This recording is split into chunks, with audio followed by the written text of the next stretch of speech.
Dalam nama Bapa dan Putra dan Roh Kudus. Amin. Puji syukur kami aturkan kepadamu ya Bapa, bahwa kami masih boleh Kau beri kehidupan, Kau beri nafas, Kau beri keselamatan dan kesehatan. Semoga rahmat yang seringkali tidak kami rasakan ini menjadi tanda kami untuk bersyukur. Di tengah segala kesulitan, di tengah segala COVID, Engkau tetap mendampingi kami. Berkatilah kami selalu ya Bapa untuk mendengarkan Engkau dan melatih diri kami untuk semakin kuat di dalam mengikuti Engkau. Demi Kristus Tuhan dan pengantara kami. Amin. Para saudara-saudariku yang terkasih dalam Kristus, pada hari Jumat pertama ini, pada tanggal 4 September 2020, bacaan Injil menyatakan tentang sesuatu yang seringkali kita lupakan, mungkin juga bahkan kita abaikan, yaitu berpuasa. Para murid Yesus tidak berpuasa. Sedangkan orang Farisi, orang Yahudi, dan murid Yohanes Pemandi berpuasa. Dan itulah dikeluhkan oleh orang-orang Farisi dan ahli Taurat tentang Yesus dan murid-muridnya. Kemudian Yesus menjelaskan, memberikan perspektif yang lebih luas, bahwa selama bersama mempelai, yaitu Yesus sendiri, selama kita merasakan Yesus yang hadir dan hidup, kita tidak perlu berpuasa. Tetapi ketika sang kekasih, sang mempelai itu tidak ada, maka dengan sendirinya kita akan berpuasa. Saudaraku yang terkasih dalam Kristus, apa maknanya sebetulnya? Makna dari puasa dalam perspektif Kristiani, dalam perspektif Kristus. Memang dalam tradisi Katolik, puasa pada masa Prapaskah sangat juga ringan. Tetapi bukan karena ringannya itu yang mau dikatakan, tetapi yang ringannya adalah bahwa puasa itu merupakan suatu pilihan. Puasa itu merupakan suatu pilihan dan suatu sikap batin untuk lebih serius di dalam kehidupan manusia. Jadi selama kita masih berasa mempelai, kita merasakan kehadiran Yesus, kehadiran hidup kita, ya. Nah, semakin lama semakin pengalaman kebersatuan dengan Tuhan itu membawa kita kepada sesuatu yang jauh lebih dalam. Ya, membawa kita untuk lebih serius di dalam, lebih disiplin di dalam mengatur badan, mengatur tubuh kita, mengatur raga kita, mengatur hidup kita. Jadi segala sesuatu diri kita atur. Disiplin itu adalah bagian penting di dalam proses beriman. Sebab kalau kita tidak beriman, kita tidak disiplin, kita tidak menggunakan waktu dengan baik, kita tidak mengatur badan kita dengan baik, itu akan membuat kita menghancurkan diri kita sendiri.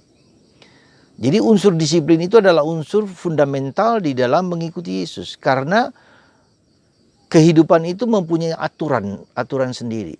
Ya, badan kita punya hukum sendiri, tubuh kita punya hukum sendiri. Ya, hidup rohani pun punya hukum sendiri. Ketika orang kacau balau dalam dirinya, maka dia menghancurkan hukum-hukum alam yang ada dalam tubuh kita. Ya, secara sederhana saja, kalau kita makan terus, ya makan yang banyak, tidak teratur, dengan makan lemak, dengan minum minuman yang tidak teratur, ya lama-lama tubuh kita akan hancur. Dan kehancuran itu tidak bisa membuat kita menjadi lebih dekat dengan Tuhan, karena kita sulit sekali untuk memberikan waktu untuk bersama Tuhan juga. Jadi ini ada unsur pertama dalam hidup rohani, dalam hidup kita ada unsur kedisiplinan, ya, ada unsur keteraturan, ya. Tanpa itu menjadi sangat sulit orang bertumbuh dan berkembang. Nah, salah satu unsur penting di dalam keteraturan dan kehidupan rohani itu adalah puasa. Puasa itulah bagian di mana kita harus mengatur raga kita. Makanan kita juga harus makanan yang lebih sehat, katakanlah begitu. Makanan kita tidak mengandung unsur-unsur yang terlalu overloaded, entah itu bukan hanya over enak, over nyaman, tapi yang sehat, yang healthy gitu, healthy food. Sehingga tubuh kita juga dengan apa namanya, vegetarian, buah-buahan, sayur-sayuran dan seterusnya, keseimbangan dalam hal tersebut, ya. Lebih daripada itu adalah bahwa bukan hanya mengatur makanan, jenis makanan tersebut, tetapi juga kita memberi kesempatan kepada tubuh kita, kepada organ-organ tubuh kita untuk apa? Untuk istirahat, untuk tidak bekerja terus-terusan, untuk tidak dipaksa ya, melebihi batas yang perlu kita lakukan. Ya, jadi unsur itu. Nah, tetapi lebih spiritual adalah ketika kita berpuasa, itu adalah bagian dari mati raga. Ya, bagian dari askese. Ya, bagian dari mati raga itu bahwa kita tidak bisa hanya sekedar memenuhi apa yang menjadi keinginan mulutku, keinginan pikiranku, keinginan perasaanku, tetapi saya harus mengaturnya. Ya, jumlahnya terbatas.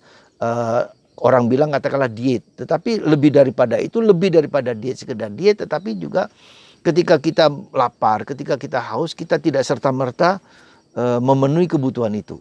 Ya. Nah, lalu juga lebih dalam daripada itu bahwa dengan kita tidak memenuhi segala kebutuhan makanan, mulut, keinginan badan kita yang tidak teratur ini, menjadi kita tidak mudah dipengaruhi, tidak mudah dikuasai ya, oleh sesuatu yang bukan hanya berguna ya, tapi sesuatu yang berguna, sesuatu yang tidak berguna, apalagi sesuatu yang berguna juga ya.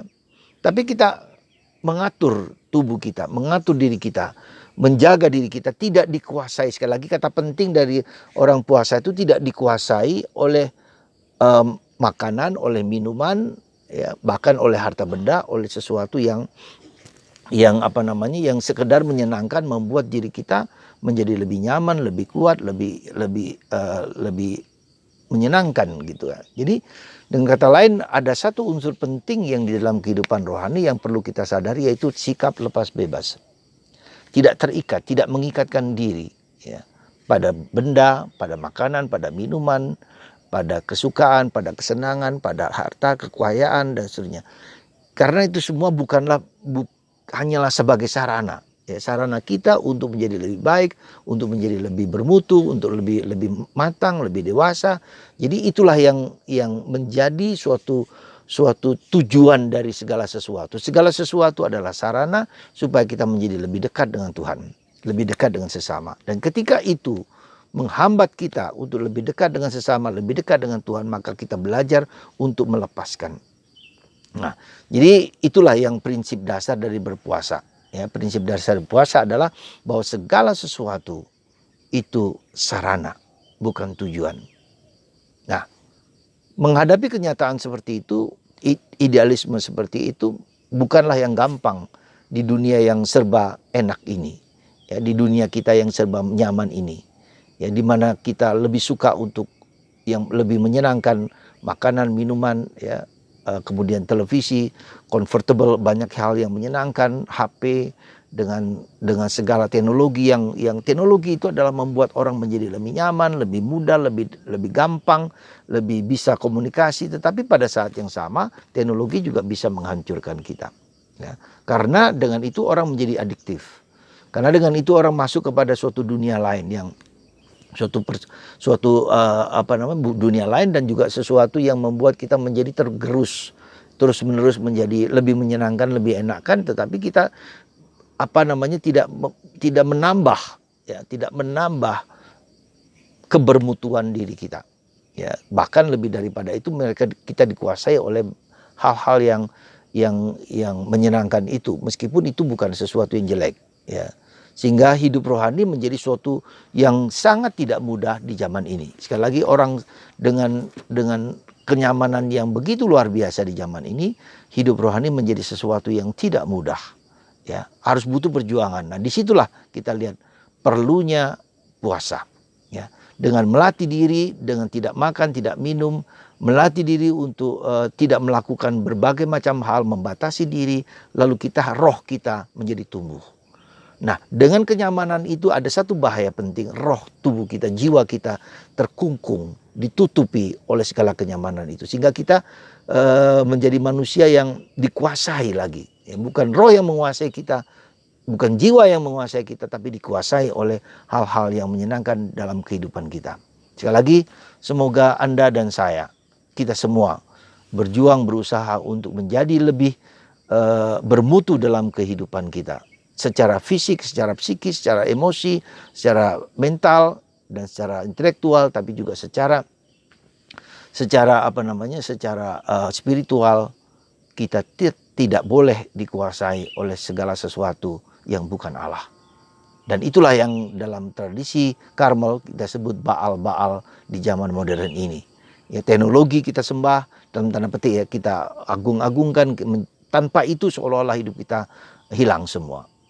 Ya, hanya Tuhan yang boleh kita sembah dan kita agungkan, kita perjuangkan. Semoga Anda dan saya menyadari semua akan karunia yang besar ini. Belajar lepas bebas, belajar untuk tidak terikat, belajar tidak lepas terhadap segala sesuatu yang bukan Allah. Semoga Tuhan membuka mata kita untuk belajar melepaskan hal tersebut. Kita kasih contoh seperti Santo Santa yang menemukan Tuhan dalam hidupnya. Dia melepaskan segala sesuatu. Santo Fransiskus Assisi melepaskan segala sesuatu ketika dia pergi dari bapak orang tuanya di depan uskup, dengan telanjang dia pergi. Itulah, kita dengan telanjang dilahirkan, dan dengan telanjang pula kita tidak membawa apa-apa ketika kita mati. Itu tujuan supaya kita semakin dikuasai oleh Tuhan. Semoga Anda, kita bersama lebih mendengarkan kehendak Tuhan, menemukan Tuhan dalam hidup kita sehari-hari. Tuhan memberkati Anda semua, dan bagi Anda yang sakit diberkati oleh Allah, Bapa, Putra, dan Roh Kudus. Amin.